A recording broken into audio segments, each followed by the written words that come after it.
Good morning. So my name is Sandy Scott Roberts, and I'm a civil engineer at the Orange County Water District. I'm also a wife and a mother of 2 daughters and a resident in Orange County. I decided to pursue a career in engineering from a recommendation from my high school physics teacher. After much debate on which bubble I should fill in my college application, mechanical engineer, aeronautical engineer, structural engineer, I decided on civil and environmental engineer with an emphasis on water treatment. When asked why, my answer was simple. Everybody needs water. Humans can go 40 days without food, but we can't go more than 3 days without water, without drinkable water. So at the Orange County Water District, we make drinking water for Orange County.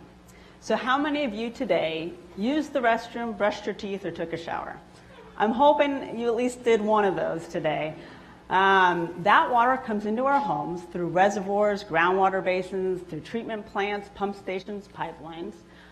We use that water for these purposes: laundry, dishes, showering. And once that water is used, it goes into our sewers, and that is considered wastewater. That wastewater is being treated by the Orange County Sanitation District and purified by the Orange County Water District through the groundwater replenishment system to make drinking water. So I'm going to talk to you about that today. But before I get into that, I'd like to make a point about water on our Earth. There has never been new water on our Earth. We've had the same volume of water on our Earth for millions of years. So what this means is that we have all, at one point, drank water that was one time dinosaur pee. So if you take that into consideration, all water is recycled. And water recycling is nothing new. Water recycling has been termed in the media toilet to tap. You can see all the media headlines scrolling behind me, toilet to tap. That doesn't sound very pleasing. Toilet to tap also is not correct. Like I mentioned, and we all discussed the activities we did today, we washed our dishes, or we took a shower, or we used the sink. Wastewater is made up of a bunch of uses. It's not only toilet. Actually, only 10% of wastewater comes from the toilet. So this acronym, toilet to tap, is missing that detail. It's also missing the detail of the treatment processes that take place in between the toilet and the tap, or the wastewater and to your tap. So I'm going to go through and kind of walk through those treatment processes now. So that wastewater goes to the Orange County Sanitation District first. That's your wastewater treatment plant. And they go through a preliminary screening process. This removes big items from the treatment process: bowling balls, 2x4s, things that shouldn't be in the treatment process. After that, there's a clarification step. It's called preliminary treatment. Solids are settled out, and then that clarified water moves on to the next step, which is called secondary treatment. Secondary treatment is a biological step. Much like the microbes in our stomach break down food to help us digest food, the secondary treatment process uses microbes to our benefit to break down organics in that wastewater. This water then moves on to the Orange County Water District groundwater replenishment system. We take it and we treat it even further. Our first process is microfiltration. This is a hollow fiber membrane, or a straw, that we use to filter out small bacteria, small particles. Analogy to the microfiltration system is drinking ice water out of a straw.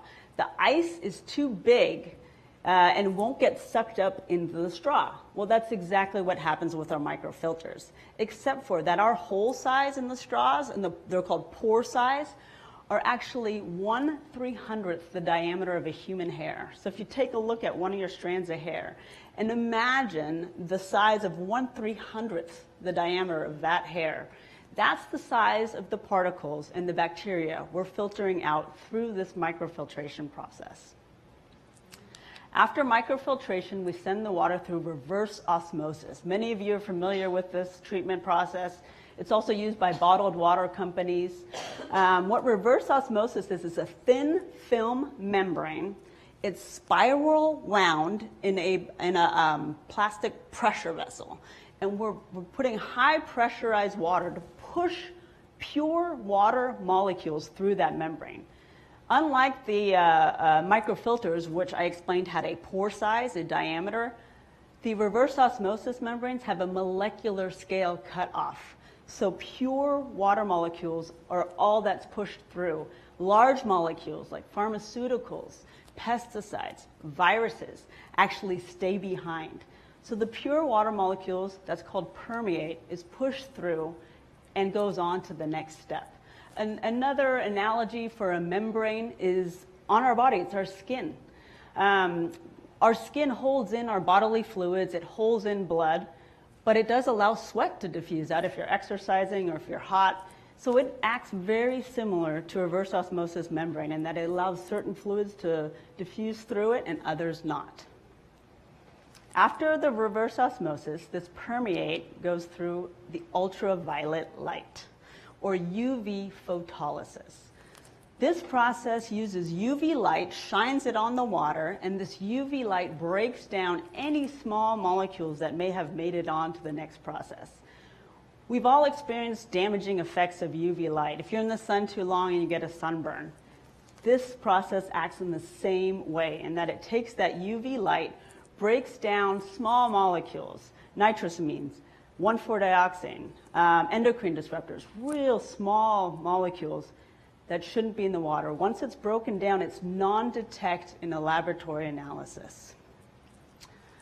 After UV light, the water is so pure that it's near distilled water. We've literally separated out the water molecules. We actually add minerals like calcium back into the water to stabilize it. We then test this water for over 400 different compounds. This is above and beyond what's required for standard drinking water, for bottled water. We do this voluntarily to ensure that our water is safe. We produce 100 million gallons per day of this purified water. That's enough water for 850,000 people. The water is, after the treatment process, we actually take the water and we put it into Orange County's groundwater basin. That's an underground natural reservoir made up of sand and silt layers. The water travels through the sand and is then pulled up through wells, production wells for cities, for farmers, for irrigation, and then sent to the customers, your home or the tap. The Orange County Water District uses the groundwater replenishment system water to continuously replenish the groundwater basin. So therefore, water levels don't go down. We maintain safe water levels and enough water for the residents in Orange County. Does this only work in Orange County? No. Australia, Singapore have also very large treatment facilities, just like we do, that do the same thing. This is a cost-effective, local, and sustainable water supply solution, especially for regions in drought. It also, at least for Orange County, it makes us less reliant on imported water. Southern California relies heavily on imported water. From Northern California, from the Colorado River, hundreds of miles away. By having this local supply of water in Orange County, this opens up those supplies for other cities in California. To date, we have made 230 billion gallons of purified water. That's enough to fill the Colosseum in Rome over 750 times. So the engineering, the science behind recycling water is proven, is defendable, it's nothing new. However, the public perception of drinking water that was once sewer water is harder to overcome. This is slowly gaining acceptance through public outreach, through education, things like talks like these, where education and people are realizing that water is water. Most recently, and interestingly, recycled water has been gaining acceptance through beer. My husband, he believes that humans can't go more than a few days without beer. So this is a huge advantage for recycled water. You can also come up with very creative names for recycled water beer. Wastewater wheat, recycled red ale, drop in a lager. These are just a few names. Stone Brewing Company also just came out with their recycled water beer, and they're calling it Full Circle Pale Ale. So you all have a chance today to get over the yuck factor. And I'm challenging you. You can all reach down below your seats, and there's a bottle of water that is under your seats. Take a look at your bottle of water. It looks very much like a bottle of water that you can purchase in a grocery store. The water is clear, as you can see. So you can go ahead and open your bottle of water and take a sip.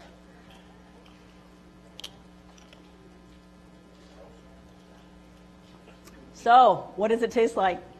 Water. It tastes like water because it is water.